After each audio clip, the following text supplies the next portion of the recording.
Resulta que nadie quiere hablar de TDAH. Cuando le dices a un adulto que su casuística vital se explicaría con un diagnóstico de TDAH, te dicen, ya bueno, pero no tiene sentido hablar de eso ahora. Pero sí quieren hablar de alta capacidad intelectual y resulta que un diagnóstico de ACI sí que da explicación a toda su vida. Lo problemático es que muchas de las experiencias que relatan no son propias de la alta inteligencia, de manera que abres internet y encuentras personas relatando una vida TDAH bajo el nombre de alta capacidad intelectual. En este punto crítico son muchos, y uso el muchos de forma deliberada, los que te rebaten diciendo que lo que ocurre es que los psicólogos no saben de alta capacidad y que confunden una sobreexcitabilidad psicomotora o de otro tipo con TDAH, pero que, insisten, no es TDAH. Es más, defienden que tenemos un sobrediagnóstico grave de TDAH en casos que en realidad son alta capacidad intelectual porque los clínicos se confunden. Ya hice un vídeo en torno a esto y te conté quién lanzó y difundió esta peligrosa idea, pero hoy me toca insistir, no existe. Y por favor te insisto a que me demuestres lo contrario. No hay evidencia empírica sólida y revisada de que eso esté ocurriendo. Se ha extendido una creencia que no se ha llegado a demostrar, pero que se ha apoyado fervientemente y desde distintas plataformas, diciendo que esto es real y que te diagnostican TDAH cuando en realidad tienes alta capacidad. Ni siquiera hablan de una excepcionalidad dual, es decir, de la posibilidad de que sean las dos cosas, sino que hablan de diagnósticos erróneos. Y esa acusación, a día de hoy, en 2025, sigue sin demostrarse, pero no deja de repetirse. Así que hoy vamos a volver a debatir esta especulación con más cargamento y lo haré con un artículo de 2006 de Elizabeth Mika, porque, aunque han pasado casi 20 años, sigue siendo brillante y su título lo dice todo. Alta capacidad, TDAH y sobreexcitabilidades. Las posibilidades de la desinformación. Antes de continuar, sé que este tema puede generar incomodidad, así que si estás viendo este vídeo y sientes que no es el momento para cuestionar algunas ideas que te han dado seguridad, te invito a dejarlo aquí porque cuidarse también es elegir lo que ves y lo que no ves. Aviso que vamos a hablar de sobreexcitabilidades, que es un tema sensible para muchos y vas a escuchar cosas que te pueden remover. Pero si sientes que estás preparado para hacer un análisis crítico, en ese caso te invito a verlo completo porque te dejaré como siempre las referencias para que puedas contrastar la información y sacar tus propias conclusiones. Y si algo de lo que digo te contradice, puedes expresarlo porque los comentarios están siempre abiertos. Ahora sí, te pediría que lo hagas desde el respeto y si es posible con argumentos y referencias. Volviendo al artículo de Elizabeth Mika del que vamos a hablar hoy, es en realidad una respuesta a otro artículo que se publicó en la reputada Roper Review. Me gusta que pasen estas cosas porque estos comentarios o contrapuntos son los que fomentan el pensamiento crítico y abren una discusión entre los expertos. Pero especialmente lo que hacen es que visibilizan una tensión que existe y de la que no se está hablando, y de alguna manera te invitan a adoptar una postura. El artículo que le hace a Mika responder es este otro que se tituló Alta capacidad o TDAH, las posibilidades de un diagnóstico erróneo, de Hartnett, Nelson y Ring del 2003. Y se trató de una investigación que pretendía brindar apoyo, como dicen ellos, a las posibilidades de diagnósticos erróneos de alta capacidad y TDAH. Pero eso no ocurrió. Es decir, lo que hicieron fue ofrecer unos cuestionarios a 44 estudiantes de posgrado que estaban en un programa de orientación escolar. Estos cuestionarios tenían un caso hipotético de un niño con, supuestamente, características tanto de ACI como de TDAH y se les pidió que dieran un diagnóstico. Aquí es importante que entiendas la situación. No se está evaluando si los diagnósticos oficiales son reales o no. Se están valorando las hipótesis de los estudiantes que podrían ser futuros orientadores. El caso que se les presentaba es el siguiente. Sam tiene 7 años y cursa segundo grado. Su profesor lo ha derivado a su aula para una evaluación.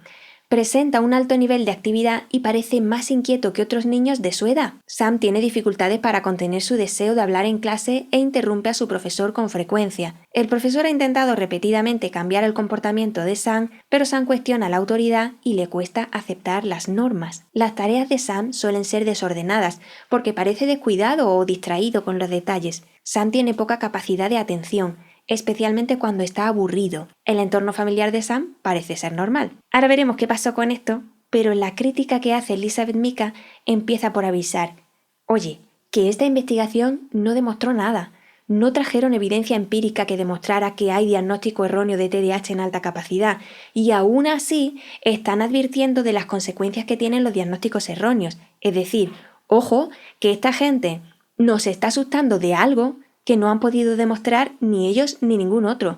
No tienen evidencias, pero nos están asustando con el miedo al tratamiento inadecuado o el miedo a la medicación para el TDAH. Por cierto, que sobre el tema de la medicación en TDAH, qué es lo que hace y a quién ayuda, hablo puntualmente en el curso de motivación en alta capacidad intelectual en el momento en el que nos acercamos a la doble excepcionalidad. Mi postura es que el temor a una medicación errónea no debe privarte del diagnóstico adecuado, porque para empezar, no todos los TDAH necesitan medicación, no siempre y no la misma. Por supuesto, nadie debería recibir medicación innecesaria, sea alta capacidad o no, pero no podemos perder de vista lo contrario, y es que un tratamiento insuficiente para el que sí lo necesita puede tener graves consecuencias. El caso es que Mika, ante ese panorama de miedo, nos recuerda que A. No hay evidencia de que los niños dotados sean diagnosticados erróneamente con TDAH. B. No hay evidencia de que estos niños SACI, diagnosticados erróneamente con TDAH, sean medicados innecesariamente. Y C.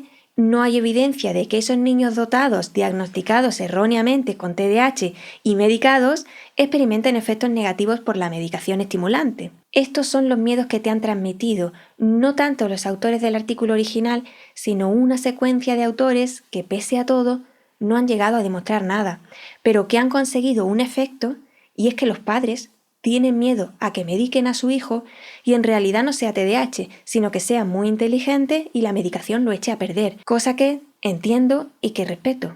Que te mediques o no te mediques no es mi asunto porque no soy psiquiatra. Lo que quiero con este vídeo es que entiendas que son temores infundados que no han sido demostrados. El paralelismo sería tener miedo a las vacunas por pensar que provocan autismo. Y en lo personal, que muchos me lo preguntáis, mi marido sí se medica y tiene un diagnóstico dual de alta capacidad y atención divergente o TDAH.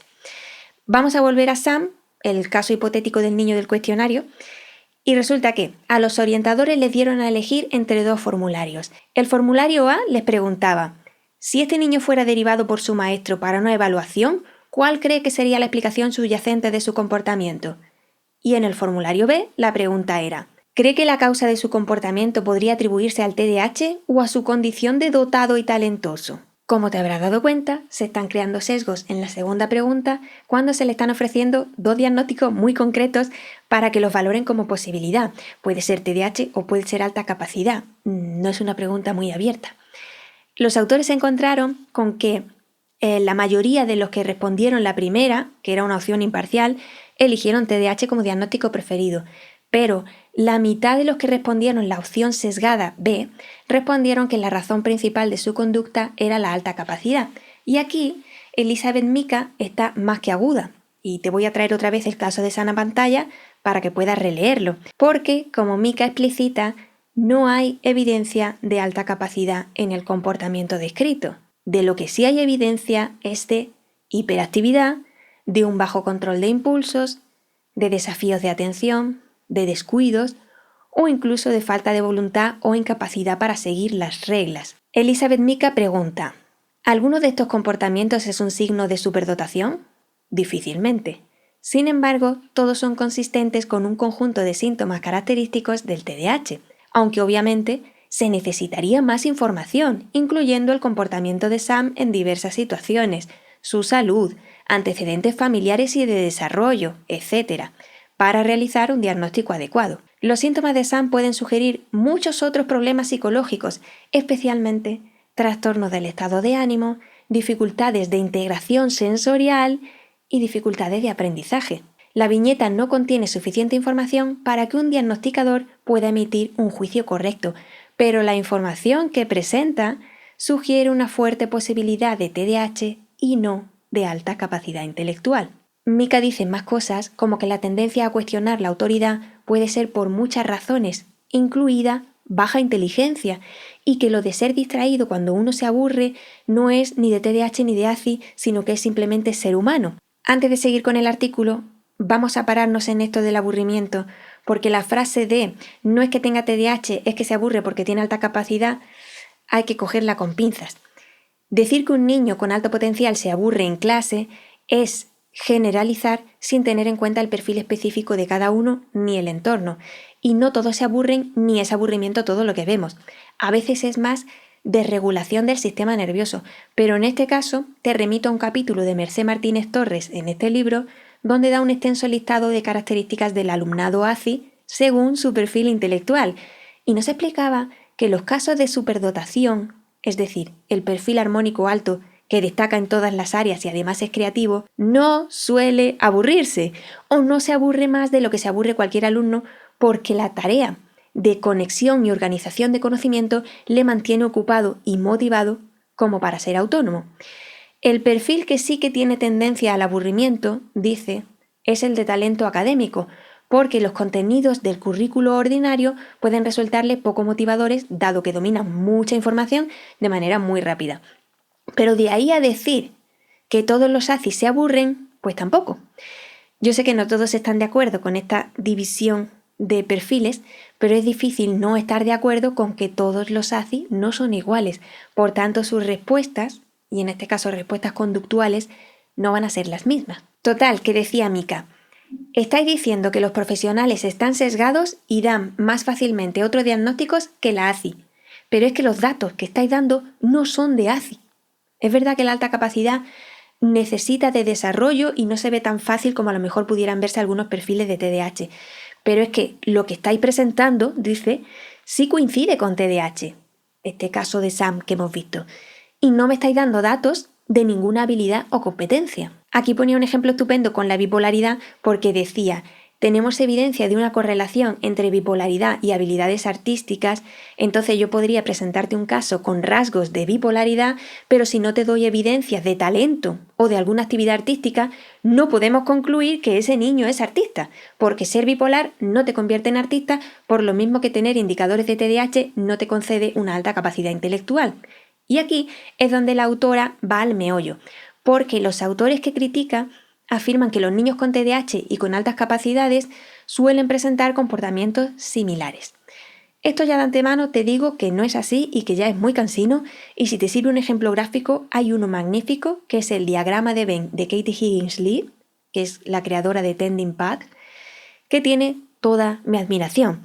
A este diagrama que muestra la posible intersección entre autismo, TDAH y alta capacidad, no se le ha dado el crédito suficiente, porque lo he visto por activa y por pasiva publicado sin decir de quién es, así que en la fuente te voy a dejar su web. Es una mujer con una cabeza excepcional, que dice verdades sin tapujos y que personalmente te invito a conocer, pero por favor cítala siempre que puedas porque lo merece.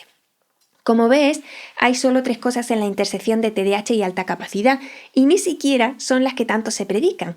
De hecho, es la intersección en la que hay menos similitudes, y las que hay son que te aburres fácilmente, que piensas en símbolos y en metáforas, o que no aprendes de una forma lineal. No se dice nada de la intensidad, de las interrupciones, del impulso, de las emociones variables, nada, porque son cosas de TDAH, no de ACI. Así que vamos a ver esto una vez más.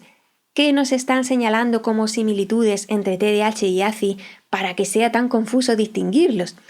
En este caso, el artículo original decía que ambos grupos A suelen presentar altos niveles de actividad, B tienen dificultad para prestar atención, C actúan sin mucha previsión, D experimentan problemas de persistencia en ciertas tareas, E tienen dificultad para seguir reglas. A este cuadro vago, que en realidad podría presentar a cualquier humano en algún momento, Elizabeth Mika nos hace una contrarrespuesta porque dice que todo esto es inútil tanto para describir el TDAH como para describir la alta inteligencia, porque, para empezar, para diagnosticar alta capacidad debemos ser capaces de observar señales y esto es ley. Yo lo siento, pero hemos llegado a un punto donde un niño que tiene bajas calificaciones, que no destaca por ninguna fortaleza, que no tiene avidez por nada, pero que es emocionalmente disruptivo o sensible, ya se sospecha que pueda ser alta capacidad intelectual.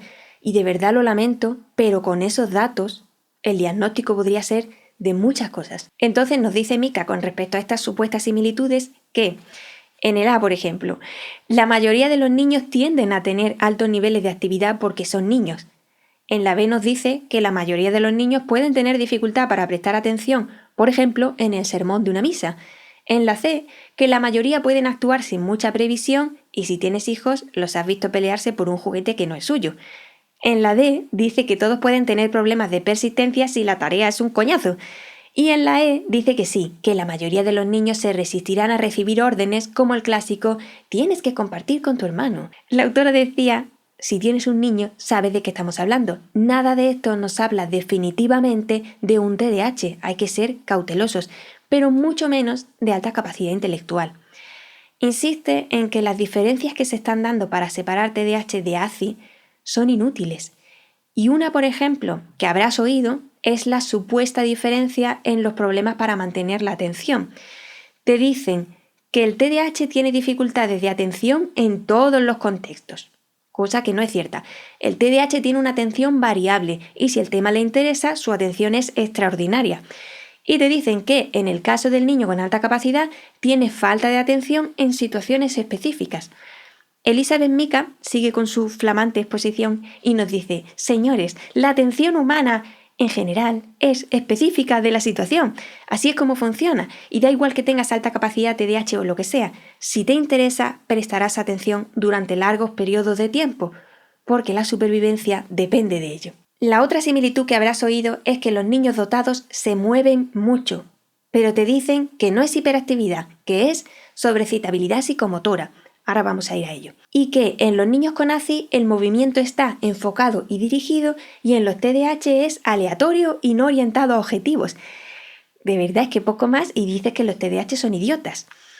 Esto de que los movimientos sean aleatorios y sin objetivo es subjetivo y depende del observador. Lo mismo se decía durante mucho tiempo sobre la autorregulación autista y decían que las estereotipias eran movimientos que no tenían propósito y hoy ya sabemos que no es así. Aunque puede que para ti no parezca tenerlo, aletear puede ayudar al niño autista a regularse, a calmarse, a expresarse e incluso a divertirse. El problema es que los comportamientos reguladores siguen sin entenderse porque los objetivos muchas veces son internos y no están alineados con los objetivos del entorno. Así que por favor no digáis estas cosas y no tanto por el TDAH, sino porque no tenemos datos empíricos que respalden esta suposición de que los niños dotados se mueven mucho. Y este no puede ser de ninguna de las maneras un indicador para pensar que alguien tiene alta capacidad. Para identificar alta capacidad tenemos que ver señales de alta capacidad. Y no siempre es fácil, no siempre es rápido, pero lo que no podemos es inventar. Y lo mismo en TDAH, se deben cumplir los criterios diagnósticos tanto en duración como en gravedad y multiplicidad de características, pero siempre teniendo en cuenta que el TDAH no es blanco o negro. Ahora bien, vamos a meternos en harina con la sobrecitabilidad psicomotora y si no sabes de qué hablamos, tengo más vídeos en el canal, pero haciendo un resumen ultrasónico, la cosa es más o menos así. Casimir Dabrowski fue un psicólogo y psiquiatra polaco conocido por su teoría de la desintegración positiva, que habla de un desarrollo emocional y personal complejo. Dentro de esa teoría se encuentran las sobrecitabilidades, que definía como una respuesta intensa a los estímulos por parte del sistema nervioso. Las sobrecitabilidades son clave para ese crecimiento personal y se manifiestan en 5 áreas. No entraré a definir cada una de ellas hoy porque nos vamos a ir directamente a la sobrecitabilidad psicomotora. Pero para que entiendas el contexto, Dabrowski fue un visionario adelantado a su tiempo que describió con una habilidad pasmosa lo que hoy tenemos como trastornos en el DSM, solo que él no lo veía desde la visión patológica, sino como estados de respuesta intensos que podían, en su mejor faceta, conducirte al crecimiento personal. Dabrowski no propuso todas las sobrecitabilidades a la vez, sino que las fue introduciendo durante años y en mi página web te dejé el esquema para que veas que la primera fue la emocional y la última la intelectual. Ahora, el contexto es el siguiente. Esta teoría preciosa es recogida por el campo de las altas capacidades y, como en un primer momento faltan traducciones de los originales, que luego traducirían Criswell con la ayuda de Piosky, se malinterpreta todo y se acaba por pensar que, como Dabrowski trabajó a última hora, entre otros, con niños dotados, pues estaba hablando de las intensidades de los dotados, Y no, Dabrowski habló, sin saberlo, de autismo, de TDAH, de bipolaridad y de muchas cosas. ¿Se puede aplicar a la alta inteligencia? Sí, pero no solo. Y de hecho, quienes más se identificarán con las sobrecitabilidades serán las personas con doble o múltiple excepcionalidad. Lo que Dabrowski decía es que la intensidad en estas áreas podía ayudarte a alcanzar un desarrollo avanzado, pero ojo, no decía que tenerlas era señal de tener un desarrollo avanzado. Es muy distinto. Pueden ayudarte, pero no siempre, porque estas 5 intensidades tienen una expresión pura y una expresión de tensión emocional, es decir, efectos positivos y efectos no tan positivos, y no es que toda la sobrecitabilidad te haga evolucionar en un ser superior, ni mucho menos. Por ejemplo, en el caso de la sobrecitabilidad psicomotora, que parecía estar describiendo el TDAH, Dabrowski señalaba como tensión emocional o estos efectos menos alegres los hábitos nerviosos, la impulsividad o incluso la adicción. Digo esto para los que dicen que estamos vistiendo al TDAH de superpoder y no, sabemos que no es ningún regalo y muchos días pues más bien es una jodienda. Te decía que solo vamos a hablar de la sobrecitabilidad psicomotora porque es la que se usa para descartar TDAH y entonces te dicen que no es TDAH, sino que es muy inteligente pero sobrecitable a nivel psicomotor. Y aquí me pregunto yo si han leído no la paráfrasis, sino lo que Dabrowski escribió. En su época, el TDAH no existía como tal. Piensa que Dabrowski escribe sobre esto en 1935 y la primera versión del TDAH que entra en el DSM, que se llamaba Reacción Hipercinética de la Infancia, es de 1968. Por eso digo lo de visionario. Y atento a cómo Dabrowski describe la sobrecitabilidad psicomotora. Las verdaderas dificultades para los niños con sobrecitabilidad psicomotora comienzan con el inicio de la educación formal. La mayor cantidad de niños con malas calificaciones por comportamiento pertenecen a este grupo. Se trata de niños que se inquietan en sus sillas, interrumpen el trabajo de sus compañeros, juegan con bolígrafos y cuadernos, tienen miles de excusas para salir del aula y muestran sobrefluctuaciones de atención. Después de la escuela e incluso durante la misma, inician y lideran peleas y otras escapadas físicas. Los niños que destacan por su independencia y muestran tendencias a la rebeldía en la escuela son con mayor frecuencia individuos con sobrecitabilidad psicomotora. Estos síntomas son particularmente fuertes en la adolescencia, pero también son abundantes en otros periodos. Durante esta etapa, adolescencia, la sobrecitabilidad psicomotora se manifiesta como ausentismo escolar y deambulación. Entre los niños que se cuelgan en la parte trasera de un tranvía, entre los que venden periódicos, los vagabundos o los que viajan sin billete, encontramos principalmente este tipo de personas. En el trabajo escolar y en el ámbito laboral adulto, estos individuos se caracterizan por irregularidades o interrupciones en sus patrones de trabajo. Hay periodos de gran intensidad en los patrones de trabajo. En algunos casos, observamos un debilitamiento más o menos prolongado de la capacidad laboral. Estas personas son incapaces de un esfuerzo sostenido y divergen en muchas direcciones. A menudo, observamos cambios frecuentes de un trabajo o asignatura a otra. En los jóvenes observamos tendencias a cambiar de escuela y en los adultos jóvenes de trabajo. Esto, señores, es el TDAH descrito en 1935 y Dabrowski no dijo que la alta capacidad estaba asociada a esto.